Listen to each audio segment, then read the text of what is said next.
going on with the teaching position at Hillsborough that we had on the last agenda that you pulled? Re-advertised, and Okay. it's just about ready to. So we'll have it on the next agenda? Yes, should be ready. Okay. The playground equipment at Marlton Elementary in the playground area, has it been cleaned? I've had some parents call and say their kids are not allowed to play on it yet. We have a problem there. We're told that we have to remove all the gravel and replace it. And we're trying to find another answer, if possible. We clean the equipment. We've cleaned everything we can clean. We've offered to clean the gravel with, a water bleach spray combination. But at this point in time, they're telling us we have to remove it and replace Who's they? The county health department. And so we're trying to come up with see if there's any way we can come up with a different answer, because that's about $8,000 worth of gravel out there. And with the wood chips in there, then they seem to be more of a problem as far as holding moisture and just rot and all those kinds of things. Than the gravel. So. And what is their issue with the gravel, since the gravel really doesn't hold anything? So they make take the dirt and everything away? Are they gonna make take the grass off the football field? I agree with you. I agree with you. It's wrong. And so is it just a local discussion? Is there something he cites as saying, according to code, blah, blah, blah, According to blah? 6A on the sheet, that all facilities need to be cleaned, sanitized. That's basically what it says. So this was Mr. Anderson that told you this? Ms. Wilfong. But under this P-stone that we made a special effort to get that put in there. Mr. Burns hauled it on a back run, from Harrisonburg, Virginia. PTO saved the money and helped pay for 284 tons of it. And we put a drainage system under the whole area before we ever did anything. I mean, the whole, like today, the water would stand over in the tennis courts, but there's a drainage system under the entire area that has the stone in it. And the drains were put in actually when Mr. Doss was still doing work. And he put the drainage system clear over across to the opposite side of the ball field. So, and if you notice today, the water on the tennis courts would slowly drain through those rocks. That it used to when we had the shavings. It molds.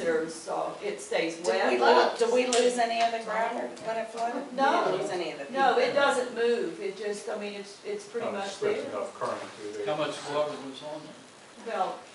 Well, under here there was nothing. Well, this was before. This is the last time. The first time there was about water 3 inches 3 or 4 inches in here, so probably about that much. Out there? And we cleaned all the equipment. We sprayed it with bleach, disinfectant, with the proper mixture, that we were told to do. We've raked all the stone. We went through and raked up any twigs or any kind of debris that might have been left there from floodwaters. Mr. Hall is looking for some information. When that gravel was originally put in, that was recommended to replace the old mulch material, and he's trying to locate that information to see if there's something there that we can use to, make a stronger argument that it needs to. So do these parents that are calling me need to call the health department, or do they need to call Mr. Hall? Well, at this point in time, we'll try to get an answer for them, and they really don't need to call Mr. Hall. But no, he doesn't. It's out of his control. Yeah, he would certainly like for them to be out there on it right now. But see, after school, there are kids on it all the time. Sure. Yeah. How big is the area? It's not real big.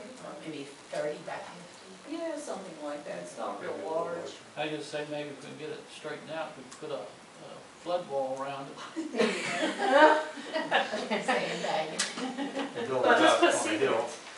That would be safe. Build it up. It should be something though that you could run through, so some way and clean it with Say, if you bleach or pressure something wash like it, that, it should be out of the clean.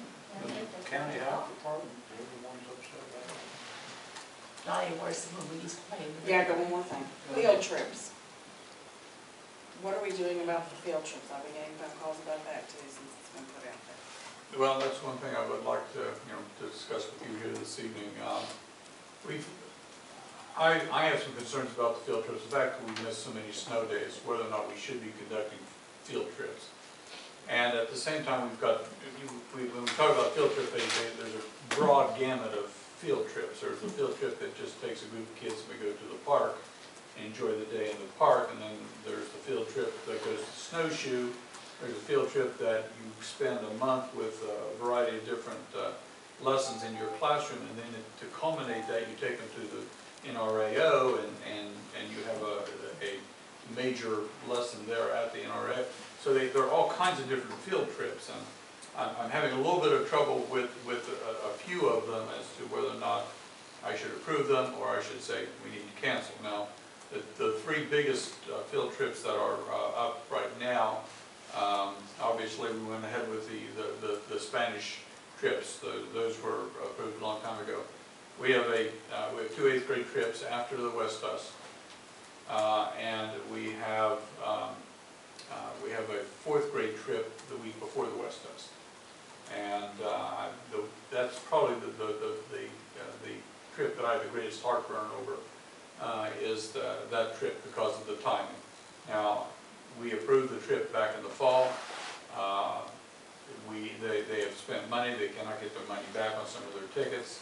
Obviously, that would be a wrong, and it may be that we have to go ahead and say, go ahead with your field trip this year, but change the date next year so it's not right before the West If you Test. tell those kids they can't go on a trip, they're not going to care whether they do that West Test or not. Probably do more harm than good.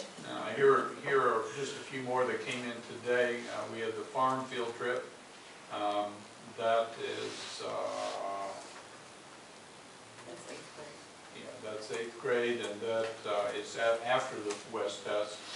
And that is, I participated in that. There's a lot of math and a lot of application of science involved there. And then there's the,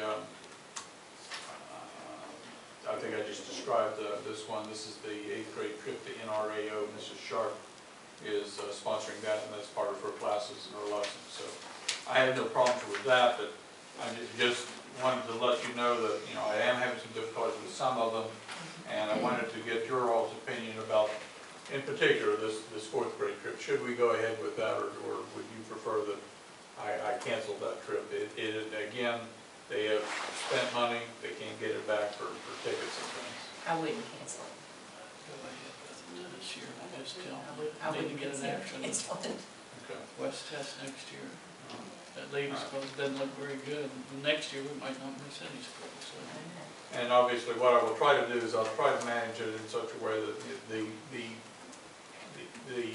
trips that really don't have to, reward trips, I guess the best way to put them, will be, minimized or done away with before the West Dust. And then after the West Dust, we'll probably carry the usual flood of trips request. And I I would assume whatever teachers are going on that trip, the 4th grade one, would be thinking about things too. But my goodness, they can write every day they're on that trip. They can have a journal, they can have plenty of things that keep Oh, their they do a lot mind, of stuff. clicking. You usually don't have time. Yeah, because they're going to so many Oh, you go- museums and so much stuff. They're itinerary school. Yeah. It's a Well- good trip though. It's an educational trip. It's not a 4-day trip to I know, Busch Gardens. but I'm just saying, it Yeah. feels like they're gonna come back to the West Test and not have done much. If they, Yeah. if they